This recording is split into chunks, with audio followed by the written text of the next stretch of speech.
Hello friends, मैं हूँ राजश्री और मेरे चैनल क्रोशे जेमिनी में आप सभी का स्वागत है। आज के इस वीडियो में मैं आपको क्रंच स्टिच कैसे बनाते हैं ये दिखाऊंगी। इस स्टिच का यूज़ हम blanket, scarfs, mufflers, head warmers जैसे प्रोजेक्ट्स में करते हैं। तो चलिए शुरू करते हैं। इस स्टिच पैटर्न के लिए मैंने यहाँ पर येलो कलर में मोटी वुल ली है और क्रोशे का 8 mm का हुक लिया है। हम अपनी पसंद की कोई भी वुल ले सकते हैं। तो यहाँ पर सबसे पहले हम इस येलो धागे से स्लिप नॉट बनाएंगे। इस स्टिच पैटर्न के लिए हम 2 के मल्टीपल्स में चेन बनाते हैं। यहाँ पर सैंपल के लिए मैं टोटल 24 चेन बनाऊंगी। तो ये 1, 2, 3, 4, 5, 6 मैंने 24 चेन बना ली हैं। अब यहाँ पर पहली रो के लिए हम हुक से दूसरी चेन में एक स्लिप स्टिच बनाएंगे।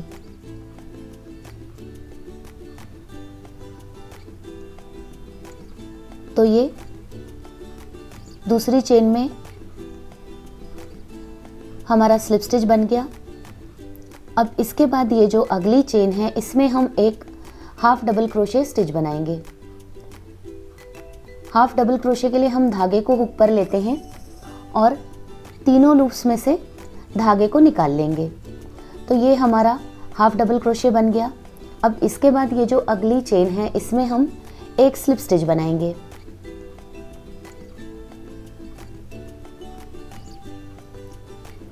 अब इसकी अगली चेन में हम एक हाफ डबल क्रोशे स्टिच बनाएंगे।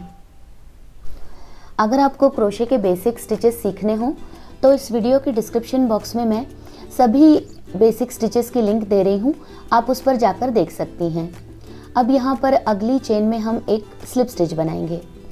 अब इसके बाद हम इसकी अगली चेन में एक हाफ डबल क्रोशे स्टिच बनाएंगे।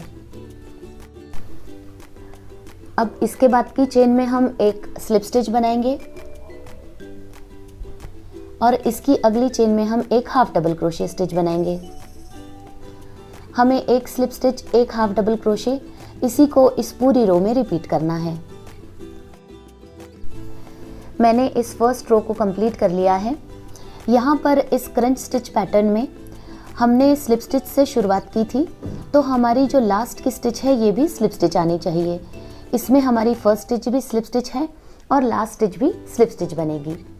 अब हम टर्न करेंगे। सेकेंड रो के लिए हम सबसे पहले 2 चेन बनाएंगे। सेकेंड रो को हम हाफ डबल क्रोशे स्टिच से शुरू करेंगे। तो अब यहाँ पर हम हाफ डबल क्रोशे के लिए 2 चेन बनाएंगे। हम अब ये जो पहली स्टिच है इसे छोड़ देंगे क्योंकि इसमें हमने एक हाफ डबल क्रोशे बना लिया है। अब ये जो अगली स्टिच है इसमें हम स्लिप स्टिच बनाएंगे। अब इसकी अगली स्टिच में हम एक हाफ डबल क्रोशे बनाएंगे और इसके बाद की स्टिच में हम एक स्लिप स्टिच बनाएंगे। हमने फर्स्ट रो में स्लिप स्टिच से शुरुआत करके half double crochet, slip stitch, half double crochet, slip stitch इस पैटर्न को बनाया है। अब इस दूसरी रो में हम बिल्कुल ऑपोजिट बनाएंगे।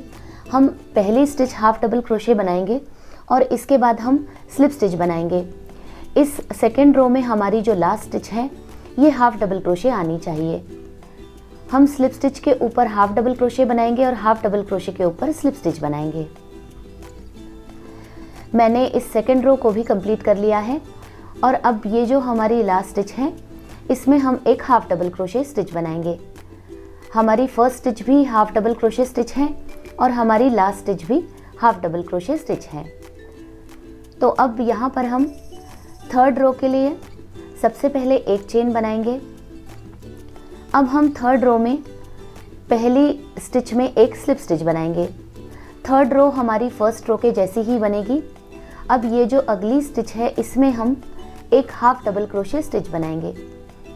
इसके पहले की रो में हमने इस स्टिच में स्लिप स्टिच बनाया है, लेकिन इस थर्ड रो में हम इसमें हाफ डबल क्रोशे स्टिच बनाएंगे।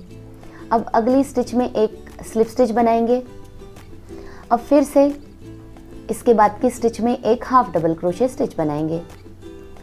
हमारी थर्ड रो फर्स्ट रो के जैसी बनेगी और हमारी जो फोर्थ रो है ये सेकेंड रो के जैसी बनेगी। तो अब मैं इस क्रंच स्टिच के पैटर्न को कंप्लीट कर लेती हूँ। यहाँ पर अब ये जो थर्ड रो के लास्ट में हमारी जो स्टिच है ये स्लिप स्टिच बनेगी। हमने फर्स्ट स्टिच भी स्लिप स्टिच बनाई है, ये इस तरह से। तो यहाँ पर फर्स्ट रो में हमने स्लिप स्टिच से शुरुआत की, स्लिप स्टिच से एंड किया। सेकेंड रो में हाफ डबल क्रोशे से शुरुआत की, हाफ डबल क्रोशे स्टिच पे एंड किया। थर्ड रो में हमने स्लिप स्टिच से शुरुआत की और स्लिप स्टिच से एंड किया। अब फोर्थ रो के लिए हम 2 चेन बनाएंगे। इस 2 चेन को हम पहला हाफ डबल क्रोशे स्टिच मानेंगे। इस फोर्थ रो को हम सेकेंड रो की तरह बनाएंगे। यहाँ पर अब हम इस पहली स्टिच को छोड़ देंगे और अगली स्टिच में हम एक स्लिप स्टिच बनाएंगे। हमें इसी पैटर्न को रिपीट करते हुए इस क्रंच स्टिच के सैंपल को कंप्लीट करना है। मैंने यहाँ पर इस क्रंच स्टिच के सैंपल को कंप्लीट कर लिया है और हमारी क्रंच स्टिच बहुत अच्छी दिख रही है।